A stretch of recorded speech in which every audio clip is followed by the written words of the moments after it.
नहीं दिख रहा क्या तेरे को? दिख जा रहा ना?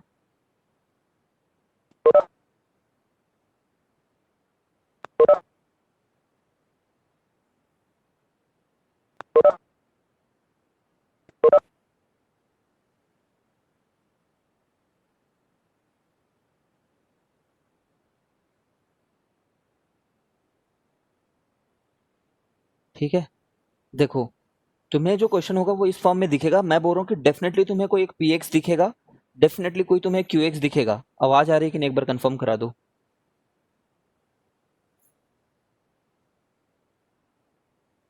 आ रही है sir.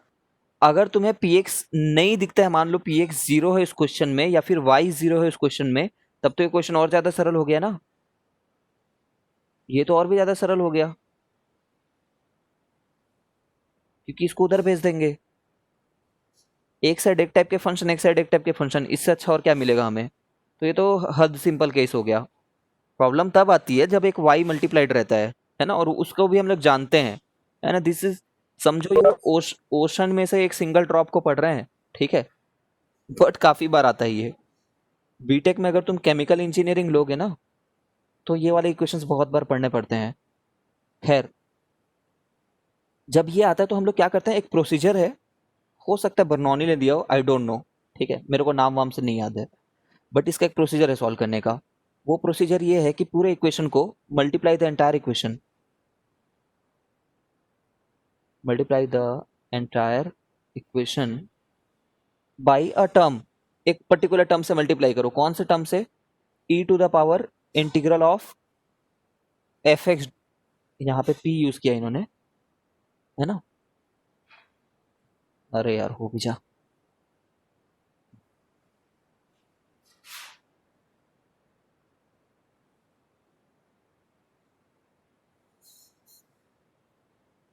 Multiply by e to the power integration of p x d x, ठीक है, इसी टर्म से ही करना है।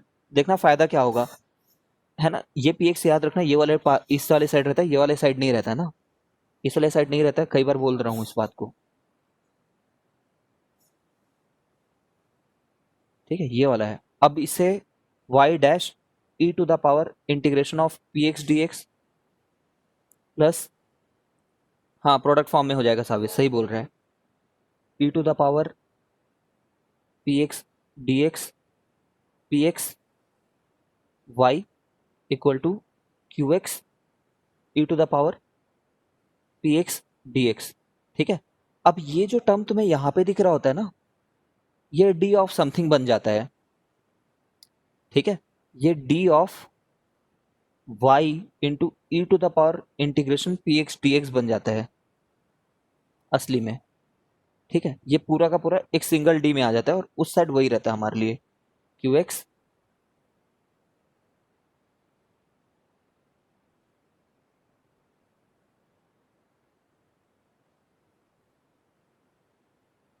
E to the power integration p x d x, ठीक है। एक नीचे में भी डी एक्स आएगा, क्यों आएगा? वो इस साइड के डी बाई डी एक्स होने के चलते, ठीक है। ये नीचे वाला डी एक्स उधर राइट साइड भेज दिए हैं, ठीक है। अब कैसे ये आया, इसी चीज़ को थोड़ा सा पढ़ना होता है इसमें। तो बस इतना सोचो कि अगर मुझे कहीं पे ये दिया होता, y e to the power integration p x d x बस दिया होता, तो मैं क्या करता? फर्स्ट टर्म टेकन कांस्टेंट, ये वाले टर्म का differentiation, e to the power x का डिफरेंशिएशन वही होता, लेकिन e to the power x नहीं था, e to the power x के जगह पे ये चीज थी, तो इसका डिफरेंशिएशन, ठीक है। इसका डिफरेंशिएशन करते थे, एक बार पी एक्स आता, ठीक है, फिर एक बार पी डैश एक्स भी आता क्या?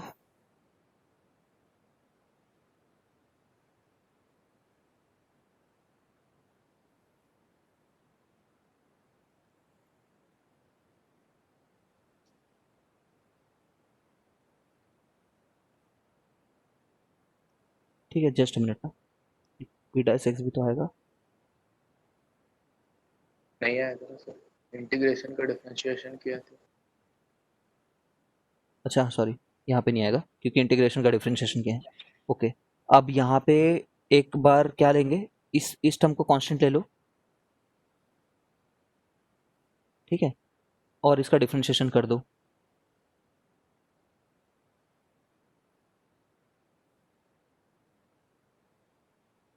ठीक है। अच्छा, जब डी लिख रहे हो तो यहाँ पे एक बार dx लिखना पड़ेगा, तुम वो लिखना पड़ेगा।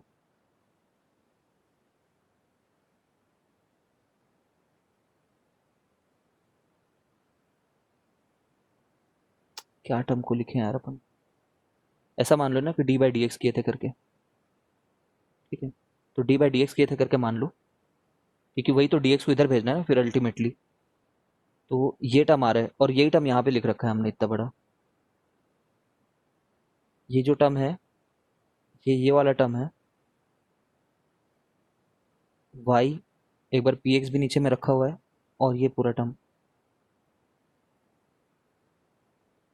ठीक है। तो ये इसका d बन जा रहा है और ये जो नीचे वाला dx है वो राइट साइड में चले जा रहा है, ठीक है। ये जो टर्म है ना e to the power integral px dx, इसको इंटीग्रेटिंग फैक्टर बोलते हैं। ये हम इंटीग्रेटिंग फैक्टर से मल्टीप्लाई किए हैं करके, ठीक है। Integrating factor multiply with the integrating factor, then it reduces to some form. अब इसको जब तुम इंटीग्रेट करोगे ना यहाँ पे, तो ये तो क्योंकि d है सिंपल, तो वो तो वही आ जाएगा,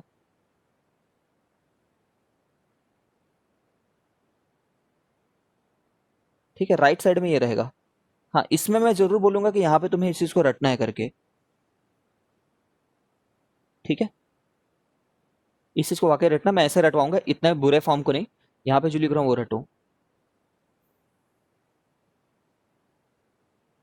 हम लोग भले ही होमोजीनियस में नहीं रटे थे, but y I F IF equal to q IF d x, ठीक है क्या। IF equal to q IF d x कैसे भी तुम्हें बोलना है, भले ही बोलने में बड़ा अजीब लगता है, but this is the way to fastly memorise it, ठीक है ना। IF equal to q IF d x,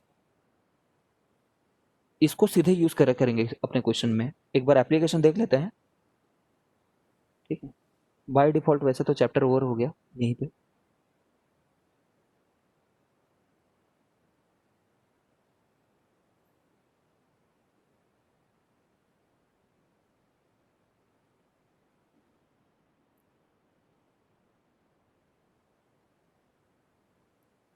ठीक है। अब जैसे इसको देखें वेरिएबल सेपरेबल करके देखें, वेरिएबल सेपरेबल नहीं हुआ क्योंकि एक्स स्क्वायर रखा हुआ है यहाँ पे, प्लस वगैरह में, प्लस वगैरह वालों को सेपरेट नहीं कर सकते, ठीक है ना। ही ये होमोजीनियस है, होमोजीनियस है क्या ये, होमोजीनियस नहीं है, एक जगह एक्स स्क्वायर है एक जगह सिंपल एक्स है, ठीक है ना। लीनियर फॉर्म में है, मतलब exactly simple algebra power one वाले नहीं है, स्ट्रेट लाइन इक्वेशन नहीं है ये, ना ही वो वाले फॉर्म में है जिसमें हम लोग ट्रिग्नोमेट्रिक सब्स्टिट्यूशन लगा रहे थे, ठीक है। तो हमारा आखिरी में शक गया किसके ऊपर में, लीनियर डिफरेंशियल इक्वेशन पे, ठीक है। अब लीनियर डिफरेंशियल इक्वेशन के ना दो फॉर्म होते हैं, ये बात याद रखे रहना ना। हमने एक फॉर्म क्या पढ़ा है, y डैश दिखेगा, p के साथ y दिखेगा और एक q दिखेगा, समझ रहे हो ये फॉर्म। ऐसा ही x के साथ भी कई बार करना होगा हम लोग को ना। x, यहाँ पे p क्या था, p ऑफ x था, वो q ऑफ x था। अगर x के टर्म्स में बोला होगा ना तो x डैश प्लस कोई p of y x equal to q of y रहेगा वो, ठीक है। तो हमें क्वेश्चन देखते ही 90% चांसेस में ये रहेगा, बट कुछ केसेस में जब वो एक्स्ट्राऑर्डिनरी होशियारी मारने की कोशिश करेंगे तो ये दे देंगे। जैसे अभी हम dy बाई डी एक्स जब लिख रहे हैं, ठीक है, plus one by x square y equal to one by x square, इसी फॉर्म में लाना है सबसे पहली बात तो, इससे अलावा कोई फॉर्म में नहीं आना चाहिए। तो ये केस है कि ये केस है, ऑफकोर्स ये वाला केस है, ठीक है। फर्स्ट वाला है। अब ये देखो ना, तुम्हें ये कैसे आएगा, वो इस तरीके से दिख रहा होगा, dy बाई डी एक्स, ठीक है, प्लस एक्स अपॉन वाई, रुकना ना,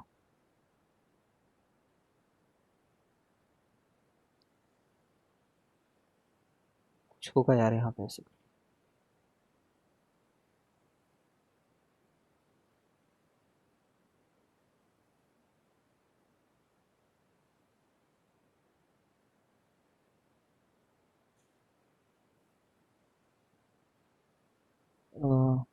जस्ट अ मिनट,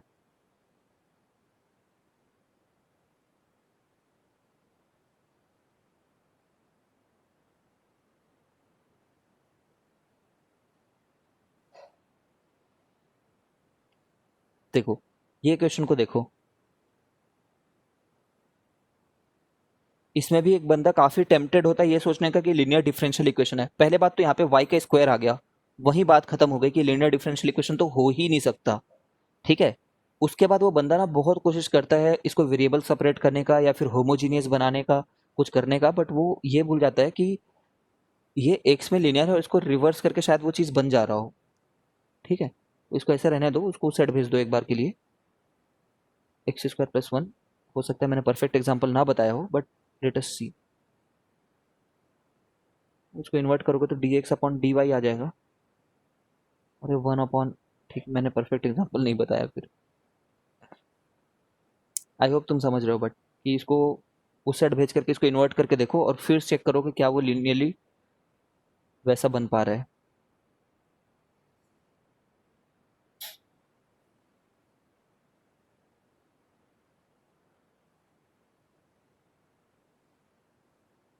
ठीक है, ये नहीं बन पा रहा है, बट तुम समझ गए मैं क्या बोलना चाह रहा हूँ।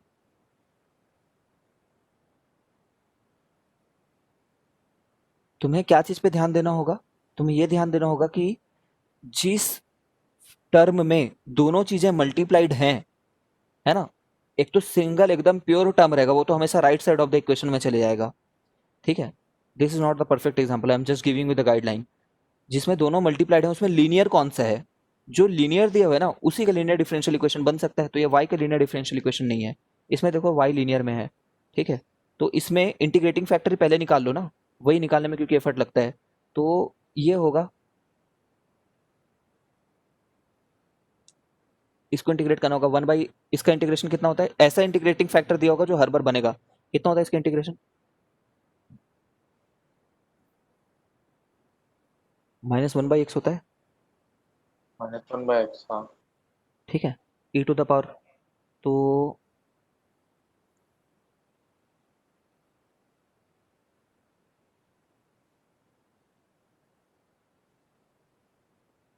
ठीक है, बस ये है तो है।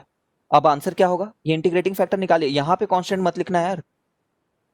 आंसर फाइनली, फाइनल आंसर में एक बार कांस्टेंट लिखना है, हर जगह कांस्टेंट लिखते मत फिरो। ठीक है, तो आंसर था इफ इक्वल टू क्विफ dx।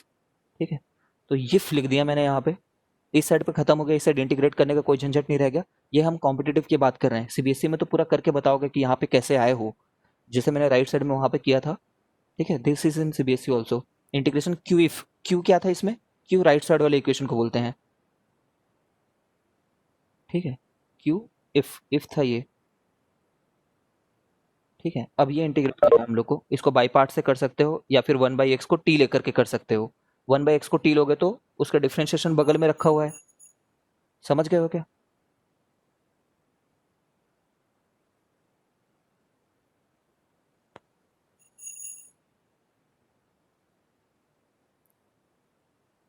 हाँ सर।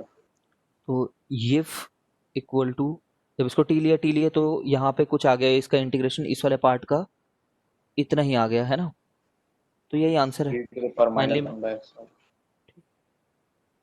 तुम डरो मत, क्योंकि ये जो फंक्शन दिया होता है ना, ये वाला, वो हमेशा ऐसा सेट करके देता है, इंटीग्रेटिंग फैक्टर बहुत अच्छा निकलता है। और उस इंटीग्रेटिंग फैक्टर को क्यू से भी मल्टीप्लाई करोगे तो ऐसे फंक्शंस बनते हैं जिनको इंटीग्रेट करना हमारे लिए पॉसिबल हो, क्योंकि वो जान थोड़ी ले लेगा।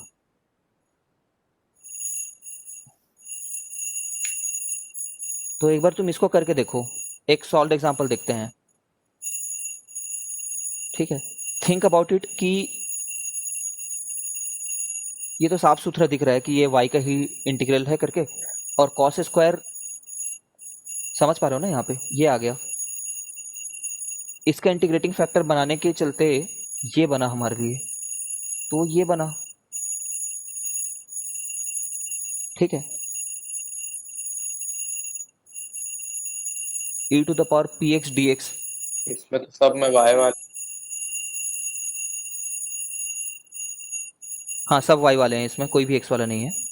x वाला भी देता है और सीबीएसई में ही दे देता है ना, तो तुम ऐसा मत सोचना कि x कभी नहीं आएगा करके। ठीक है, सीबीएसई में ही आ जाता है वो। तो बस फिर y IF equal to integration q if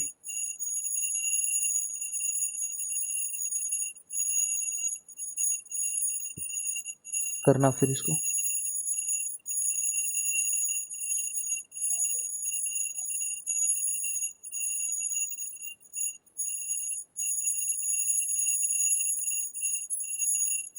फिर इक्वेशन रिड्यूसेबल टू वाला रहेगा, वो तो हम ऐसा प्रैक्टिस कर लेंगे, वो तुम खुद भी पढ़ सकते हो।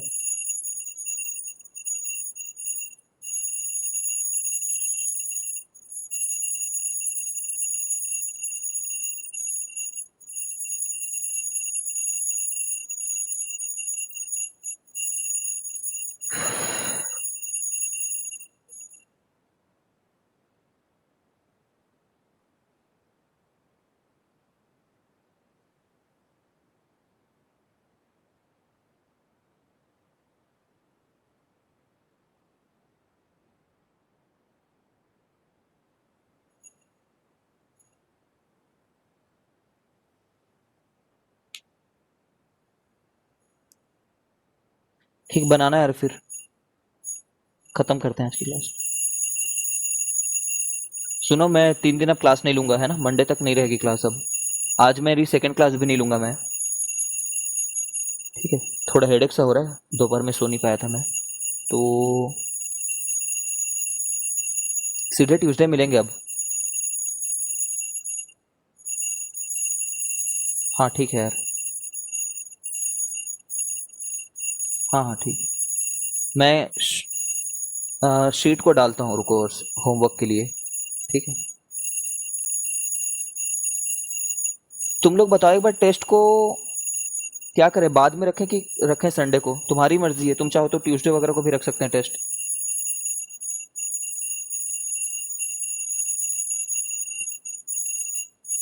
नेक्स्ट संडे ही रखते हैं। अगर नेक्स्ट संडे टेस्ट रखते हैं ना, तो फिर इस बार मैं होमवर्क देता हूँ तुम लोग को कुछ कुछ। नेक्स्ट संडे होगा टेस्ट, चलो ठीक है, होमवर्क दे देता हूँ मैं।